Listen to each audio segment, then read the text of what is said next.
Di dalam nama Yesus Putra Allah, jalan kebenaran dan hidup ini, kami berdoa. Amin. Amin. Tetap optimis ya, sebab tidak ada jalan buntu dalam Yesus Kristus.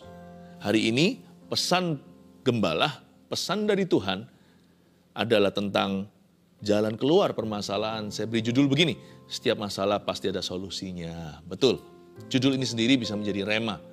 Setiap masalah pasti ada solusinya. Buka Mazmur 73 ayat 21 sampai ayat 28 saya bacakan dulu. Ketika hatiku merasa pahit dan buah pinggangku menusuk-nusuk rasanya, aku dungu dan tidak mengerti seperti hewan aku di dekatmu. Tetapi aku tetap di dekatmu. Engkau memegang tangan kananku. Dengan nasihatmu engkau menuntun aku. Dan kemudian engkau mengangkat aku ke dalam kemuliaan. Siapa gerangan ada padaku di sorga selain engkau? Selain engkau tidak ada yang kuingini di bumi. Sekalipun dagingku dan hatiku habis lenyap, gunung batuku dan bagianku tetaplah Allah selama-lamanya.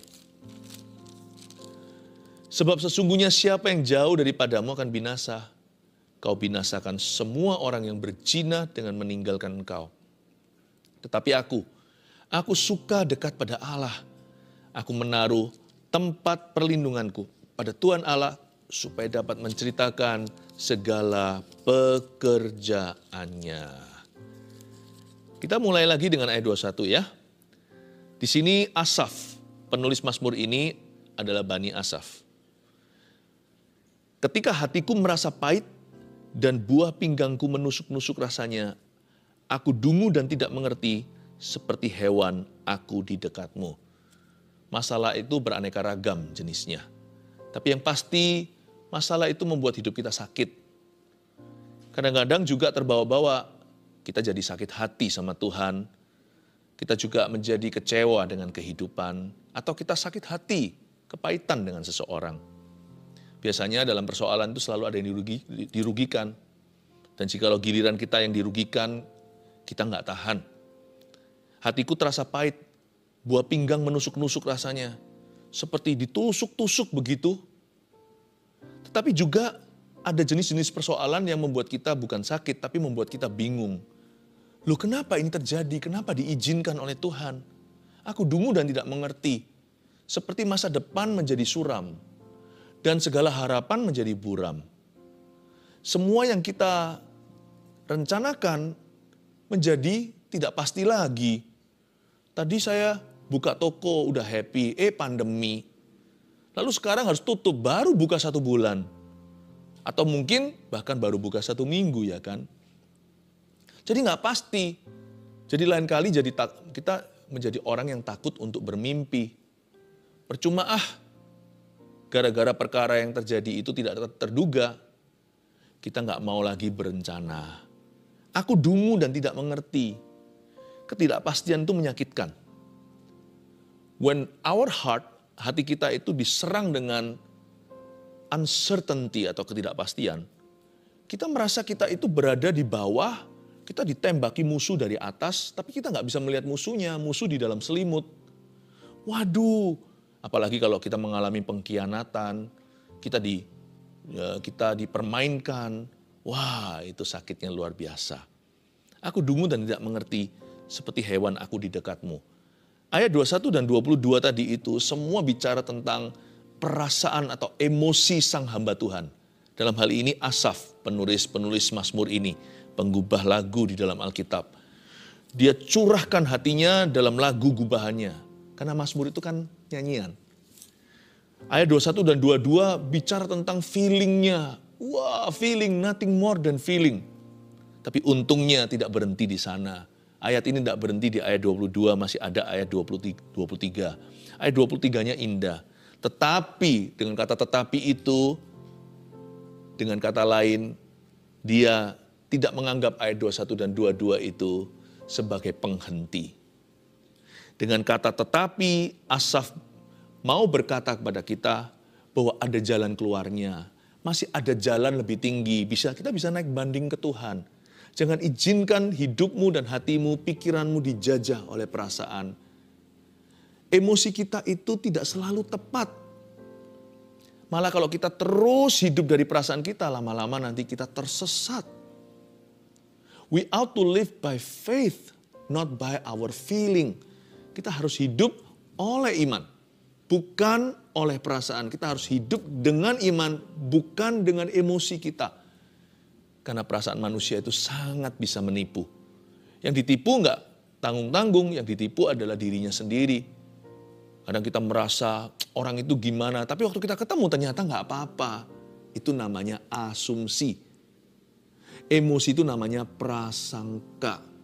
Kita merasa orang paling malang di dunia sampai kita ketemu dengan orang yang lebih malang dari kita. Kita berkata, wow, buat apa aku kemarin nangis seperti itu sampai mau bunuh diri segala, ternyata masih ada lebih parah dari aku, malah aku bisa tolong dia. Perasaan kita tidak terlalu objektif. Perasaan itu selalu subjektif. Tapi iman, ini iman yang Asaf di ayat 23. Tetapi aku bertekad, aku tetap di dekatmu. Engkau memegang tangan kananku. Even when I don't see you, I know you are there for me. Bahkan ketika aku tidak melihatmu, aku tidak merasakanmu. Aku tahu by knowledge alone. Aku tahu dari pengetahuanku akan firman dan pengenalanku akan Tuhan, bahwa Tuhan selalu ada di situ untuk aku. Dan Tuhan tidak pergi. Hanya karena seolah dia diam, bukan berarti dia tidak peduli. Tetapi aku akan tetap di dekatmu. Itu keputusan hati. Peduli amat emosi. A decision is a decision. Keputusan adalah sebuah keputusan. Aku memutuskan untuk tetap dekat Tuhan. Hanya dekat Allah saja aku tenang. Daripadanya lah keselamatanku, sebab dialah gunung batuku. Tetapi aku tetap di dekatmu. Engkau memegang tangan kananku. Setiap kali kita dengar kalimat seperti ini di Alkitab, engkau memegang tangan kananku, itu berarti Tuhan akan memberi kemenangan. Berarti akan ada solusi. Tapi untungnya Asaf tidak bergantung emosi. Makanya nantinya dia lihat solusi. Ayat 24 dulu ya. Dimulai dengan ini solusinya, dengan nasihatmu engkau menuntun aku. Isn't that wonderful? Dengan nasihat Tuhan, Tuhan menuntun kita. Tuhan gak menuntun kita itu dengan cara ngeroh tak jelas. Tuhan itu sangat, nasihat Tuhan itu sangat mendarat. Very grounded. Berarti nasihat Tuhan itu gak jauh loh. Dan nasihat Tuhan tidak harus mahal. Malah seringkali solusi hidup kita yang pertama itu biasanya Tuhan berikan cuma-cuma. Nggak perlu bayar harga dan nggak perlu bayar siapa-siapa. Dengan nasihatmu engkau menuntun aku, kita aja harus bisa menemukan nasihat Tuhan itu ditaruh di mana. Bahkan tidak disembunyikan. Tersembunyi karena kita nggak mau buka. Alkitab namanya. Alkitab ini for free di tanganmu. Andai kata ada yang belum punya Alkitab, tolong beritahu kami. Saya belum punya Alkitab. Nanti kami kirim. Dan banyak anak-anak Tuhan di mana-mana orang Kristen dengan senang hati akan memberimu for free. Hanya karena Alkitab itu free. Meskipun kita kalau ke toko buku ya harus beli. Tapi banyak orang peduli agar orang yang belum memilikinya mempunyai Alkitab ini. Hanya karena itu tidak perlu kita bayar harga gimana. Apalagi kita berada di negara yang bebas beragama. Wah, hanya karena itu tidak perlu kita bayar sesuatu, bukan berarti itu murahan. Alkitab ini adalah nasihat tuntunan. Yes, ini tuntunan Allah. Ini pelita harapan kita. Pelita bagi kaki, terang bagi jalan. Dengan nasihatmu engkau menuntun aku. Tapi nasihat bukan hanya ditemukan dalam Alkitab. Ada banyak orang-orang yang baca Alkitab dan sungguh-sungguh cinta Tuhan. Bukan membacanya untuk menggurui Tuhan. Bukan membacanya untuk menyalah-nyalahkan orang. Untuk berdebat sama orang, bukan. Tidak sedikit di dunia ini orang-orang sekeliling Anda yang membaca firman Tuhan itu dengan pencerahan Roh Kudus. Dan yang mereka baca kelihatannya untuk mereka, tapi sebenarnya sebagian daripada yang mereka baca itu adalah solusi untuk dirimu. Makanya di sekeliling kita ada orang-orang majus. Orang-orang majus yang tidak pakai pakaian raja. Orang-orang majus yang berpakaian sehari-hari. Persis seperti kita. Tapi dalamnya itu hikmat Allah. Makanya kalau cari nasihat, harus cari orang-orang yang hidup dalam firman. Jangan cari orang-orang yang hidup di luar Tuhan. Itu namanya kita mendengarkan nasihat orang fasik, duduk bersama dengan pencemooh, berjalan di jalan orang berdosa. Yang kayak begitu, apapun yang kau perbuat akan salah. Bukannya berhasil dan menghasilkan buah, tidak layu daunnya. Tapi orang yang merenungkan firman Tuhan siang dan malam, Ya, seperti kita ini mungkin kita sudah baca Alkitab sering, masih ada orang yang lebih sering kok, masih ada orang lebih lama kenal Tuhan. Kan kita nggak perlu tahu seluruh isi Alkitab, Tuhan itu juga memberikan kepada kita penuntun-penuntun sejati sekeliling kita. Kita aja harus seleksi, menerima penasehat dalam hidup ini. Jangan semua orang bisa bicara ke telinga kita, lalu semua diperhitungkan, semua dibawa dalam pikiran. Salah sendiri kalau stres dan mati. Saya pilih-pilih. Kita dengarkan Tuhan iya, tapi kita juga harus dengarkan orang, karena Tuhan juga bekerja lewat manusia. Tapi tidak sembarang manusia. Tuhan bekerja lewat manusia-manusia yang surrender to Him.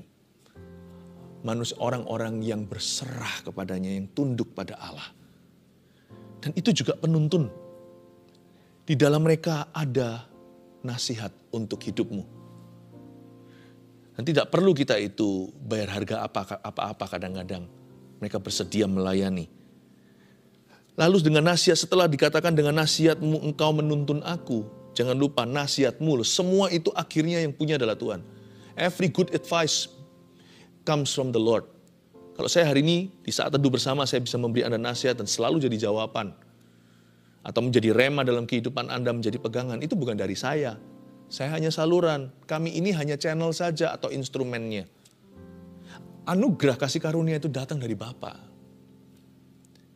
Karena itu setelah kita memberi nasihat, kalau orang lain ditolong janganlah kita sombong.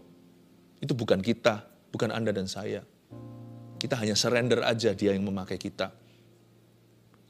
Jadi semua nasihat itu nasihatmu. Tuhan sumbernya. Tapi Tuhan memakai berbagai cara. Tapi cara apapun yang Tuhan pakai selalu tidak pernah melanggar firman Allah yang tertulis.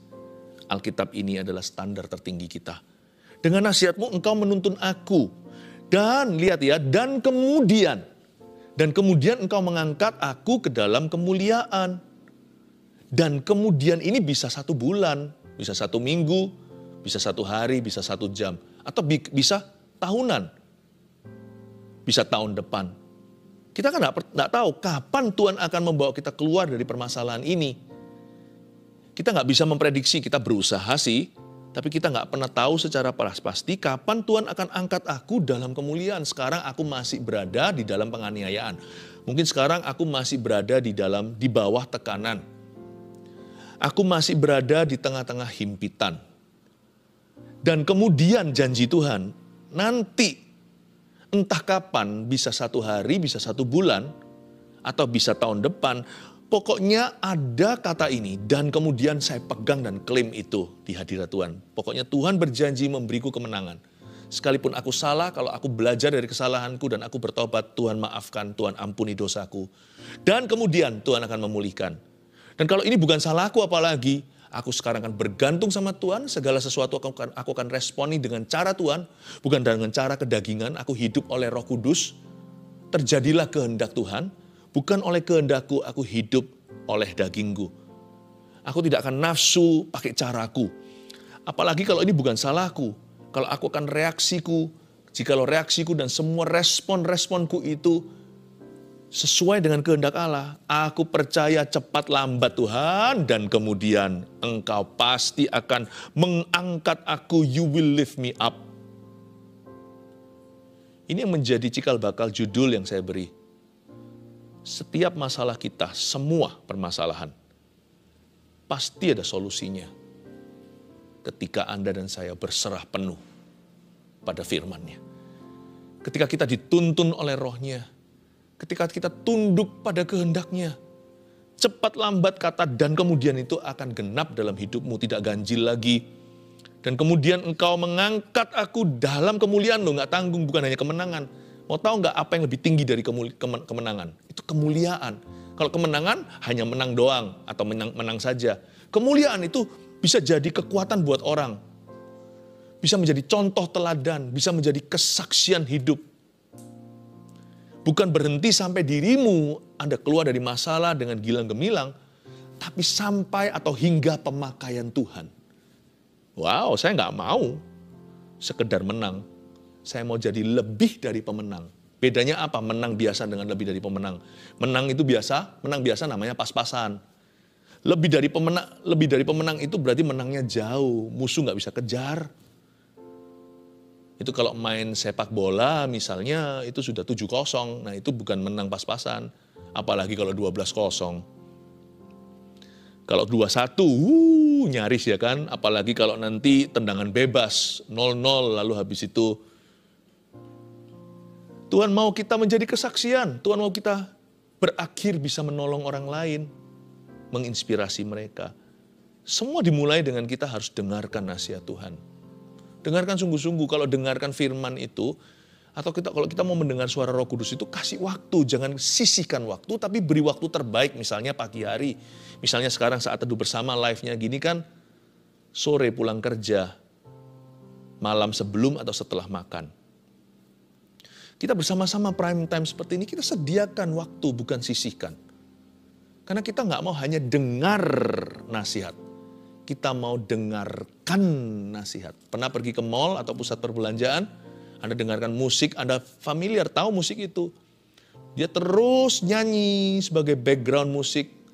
Tapi Anda tidak fokus ke situ. Anda fokus ke toko atau di toko belanja, atau ngobrol-ngobrol sama teman, atau lagi ngafe, atau lagi minum kopi. Anda nggak fokus ke sana. Itu namanya dengar musik. Kalau dengarkan musik itu main, kita perhatikan kuncinya. Lalu setelah itu apa? Kita lihat not-not baloknya, kita lihat melodinya, kita lihat transisinya.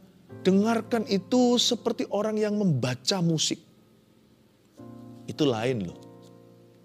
Jangan sekedar dengar suara Tuhan, sepoi-sepoi basah. Dengarkan dengan sungguh-sungguh hingga hatimu penuh. Itulah cikal bakal kemenanganmu. Keluar dari masalah bukan supaya kita bebas masalah, tapi supaya kita dipakai oleh Allah. Siapa gerangan ada padaku di sorga selain engkau? Selain engkau tidak ada yang kuingini di bumi. Sekalipun dagingku dan hatiku habis lenyap. Gunung batuku dan bagianku tetaplah Allah selama-lamanya. Masalah itu bisa Tuhan pakai. Jangan dikit-dikit bilang masalah ini dari Tuhan karena Tuhan tidak mencobai siapa-siapa. Jangan sesat, malah justru apa yang baik dan sempurna itu datang dari Bapa. Tapi permasalahan itu Tuhan bisa memanfaatkannya untuk kebaikan kita. Karena Tuhan bekerja sama mendatangkan kebaikan dalam segala perkara untuk orang-orang yang dipanggilnya. Salah satu buah yang baik dari masalah yang buruk, masalah seburuk apapun adalah membuat kita semakin bergantung pada Allah. Siapa gerangan ada padaku di sorga selain engkau? Masalah tidak boleh membuat kita jauh dari Tuhan malahan. Masalah seharusnya menjadi batu tumpuan bukan sandungan. Agar kita menumpu pada itu dan menggapai Kristus dan berkata, Lord, only you can help me. Hanya engkau yang bisa menolongku. Only you understand. Hanya engkau yang mengerti diriku. Siapa gerangan ada padaku di sorga selain engkau? Ternyata problema bisa menjadi permulaan an intimacy with God atau keintiman dengan Allah. Hubungan yang intim dengan dekat dengan Tuhan itu, kalau Anda dengarkan kesaksian beberapa orang, ternyata ketika mereka berada di lembah kekelaman. Mereka mengalami keintiman dengan Tuhannya. Dan masalah juga bisa mengedit kita. Merevisi kembali selama ini apa yang menjadi prioritas kita ternyata kurang tepat alias salah. Kita terlalu kejar materi, tapi ternyata waktu kita sakit sekali, uang tidak bisa beli, kita akhirnya merombak semua definisi bahagia. Ternyata bahagia itu ujungnya murah. Orang-orang yang ada sekeliling kita itu loh, gak perlu gimana, gak perlu mewah. Ketika kita kehilangan orang yang kita cintai, akhirnya kita mengerti bahwa hidup itu begitu fragile, begitu rapuh. Kita nggak perlu beli sesuatu supaya kita itu merasa puas batinnya. Ternyata yang memuaskan batin kita itu is a who, bukan a what, bukan apa, tetapi siapa. Orang-orang yang Tuhan berikan di dalam kehidupan kita. Coba kalau kita pikirkan, renungkan baik-baik, masalah itu juga bisa bukan hanya mengedit prioritas kita, tapi juga bisa mengubah tujuan kita. Dari yang salah, dari yang egois menjadi seperti yang Tuhan kehendaki. Selain kau, tiada yang lain, tiada yang kuingini di bumi. Hanya kau yang ada padaku di sorga. Indah ya? Membuat kita jadi bergantung pada Allah. Saya nggak ngerti, kalau hidup tanpa masalah kita masih bisa setia nggak ya? Aneh ya, banyak orang nggak setia gara-gara masalah. Salah mestinya. Harusnya pakai masalah sebagai kulkas yang pas. Kulkas itu dikasih daging, kasih minuman, kasih apapun juga yang nggak busuk, supaya nggak busuk didinginkan. Malah justru ketika kita masalah, kok busuk hatinya? Salah. Jadikan kulkas yang pas. Kalau kita dalam permasalahan, pakai masalah kita untuk pegang tangan Tuhan. Dan untuk berkata pada dia, peganglah tanganku Roh Kudus, ku tidak berani jalan sendiri tanpa Engkau. Tapi orang kalau dalam masalah malah berdosa. Nah itulah fatalnya. Coba kalau kita lihat di ayat 27 kan begitu. Sebab sesungguhnya siapa yang jauh daripadamu akan binasa. Kau binasakan semua orang yang berzinah dengan meninggalkan engkau. Ayat 27 ini bukan asal berzina, bukan asal meninggalkan Tuhan. Konteksnya, tolong perhatikan, tidak keluar dari konteks semula, yaitu hatiku pahit, buah pinggangku menusuk-nusuk, aku dungu, aku gak mengerti seperti hewan aku di dekatmu. Pada saat kita lagi begitu, jangan malahan jauh daripada hadirat Allah. Doa itu bukan supaya kita feel good, doa itu juga agar kita itu sedia payung sebelum hujan. Doa itu juga dalam konteksnya Yesus di Getsemani dengan murid-muridnya, kamu doa dulu, doa gitu. Tidak bisakah kamu doa 1 jam? Supaya kamu jangan jatuh dalam pencobaan. Doa itu juga mempersiapkan kita untuk masa-masa sulit di depan atau segala tantangan. Kok malah justru ketika kita itu dirudung masalah, ketika kita mengalami problema, malah justru mundur dari Tuhan dan mengalami kematian kerohanian.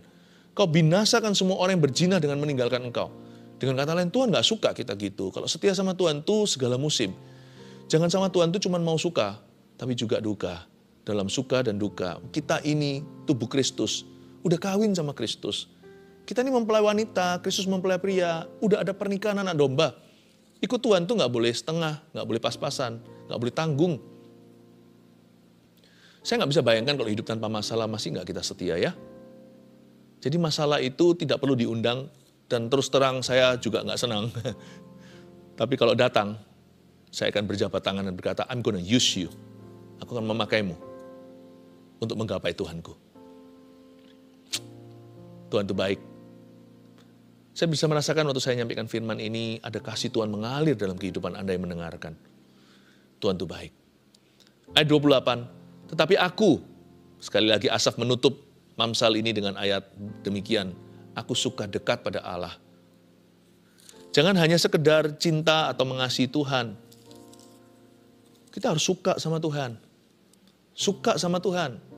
Ya aku cinta keluarga aku, tapi aku lebih suka untuk hang out dengan teman-teman. Aku sih cinta mengasihi Tuhan, tapi kalau untuk baca Alkitab aku enggak suka. Itu aku baca Alkitab, baca firman itu karena terpaksa. Bukan terpaksa lah, karena disiplin. Tapi hobiku main game. Bolehlah hobi main game asal ada pengendalian diri. Tapi sebenarnya terus terang ya, Alkitab bagi saya juga hobi loh. Saya juga senang sekali, suka membaca ini. Suka nyanyi-nyanyi, menyembah Tuhan daripada karaoke yang gak jelas di luar sana. Mendingan saya karaoke di dalam hadirat Allah. Tuhan yang dengarkan, Tuhan gak pernah keberatan. Tapi aku suka dekat pada Allah. Aku menaruh tempat perlindunganku pada Tuhan Allah. Lihat ini, kalau orang itu bisa suka sama Tuhan waktu dia duka, dia juga akan bisa suka sama Tuhan waktu dia suka. Belajar untuk tetap Tuhan jadi tempat pilihan kita utama dan pertama. Apa-apa pokoknya larinya ke Tuhan Yesus. Anda bisa lihat ya, anak kecil itu kalau suka sama mamanya, dia takut, dia lari ke mamanya. Kalau sakit dia berkata, mama, masih kecil kan? Kalau kita suka sama satu orang, suka duka orang itu yang kita cari. Makanya pemazmur berkata gini, aku suka dekat pada Allah, makanya aku menaruh tempat perlindunganku pada Tuhan Allah. Waktu masalah baru mengetuk pintu, aku buka, halo masalah menyapa saya, dan saya langsung lari kepada Bapa. Bukan lari dari masalah, lari kepada, bukan dari. Masalah jangan dilariin. Lari kepada Bapa. Aku menaruh tempat perlindunganku pada Tuhan Allah supaya dapat menceritakan segala pekerjaannya. Karena dia tahu waktu dia lari ke Bapa hanya ada satu solusi nanti yang terjadi. Apapun solusinya, ujungnya kelihatan. Dia akan menceritakan perbuatan Allah suatu hari nanti, suatu hari kelak. Apapun yang ku alami sekarang, asal sekarang aku larinya ke Tuhan ya, bukan ke setan, bukan lari ke kekuatan manusia, membuat semua jadi rumit. Kita ini kan paling bakat membuat komplikasi persoalan sendiri. Supaya dapat menceritakan segala pekerjaannya berarti saya tahu ujungnya.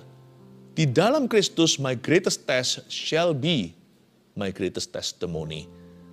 Ujian iman saya terbesar nanti akan menjadi kesaksian hidup saya terbesar pula. Jadi kalau kasih ujian kecil ya sudah siap-siap untuk menjadi kesaksian kecil nanti. Ujian besar ya jadi kesaksian besar. Besar kecil serahkan ke Tuhan. Supaya dapat menceritakan segala pekerjaannya kepada generasi berikutnya atau kepada orang berikutnya yang nanti Anda tolong lewat kesaksian hidupmu. Saya kasih review, summary, kesimpulan dari yang kita pelajari.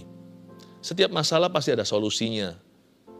Yang pertama, jangan ikuti perasaan hati atau emosi jika mau lihat solusi. Karena kita itu dipanggil untuk hidup dari iman, bukan hidup dari perasaan. Hidup oleh kebenaran, bukan oleh pemikiranmu sendiri atau hikmat manusia. Percayalah kepada Tuhan dan jangan bersandar pada pengertianmu sendiri. I live by faith and by the truth of God. Saya hidup dengan iman, saya hidup oleh iman dan oleh firman Tuhan. Manusia hidup bukan dari roti saja, apalagi dari perasaannya, tapi dari setiap firman yang keluar dari mulut Allah.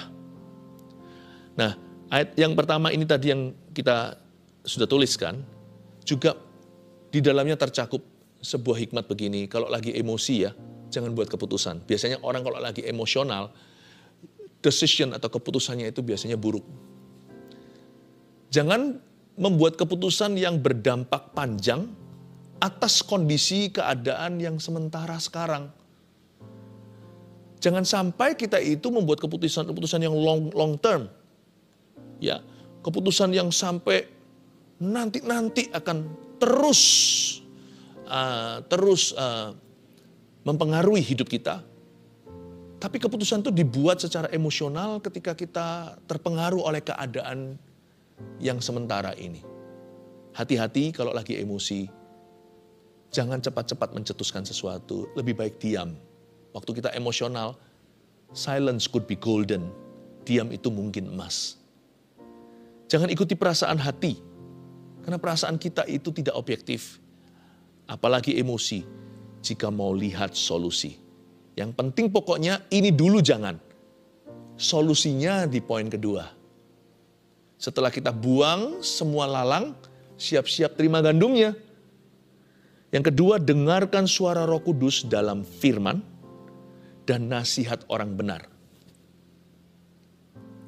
Ikuti instruksi yang sifatnya rumit dan ikuti instruksi yang sifatnya sederhana. Misalkan Anda mengalami masalah rumit nih, lalu bicara dengan seorang teman.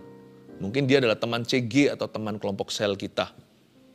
Atau Anda ngomong gitu, Anda kecewa, orang ini nggak bisa memberi solusi yang praktis. Dia hanya berkata bersyukur aja, bersyukur. Tapi kalau Anda lihat hidupnya orang itu bukannya nggak punya masalah, orang itu hidupnya setia.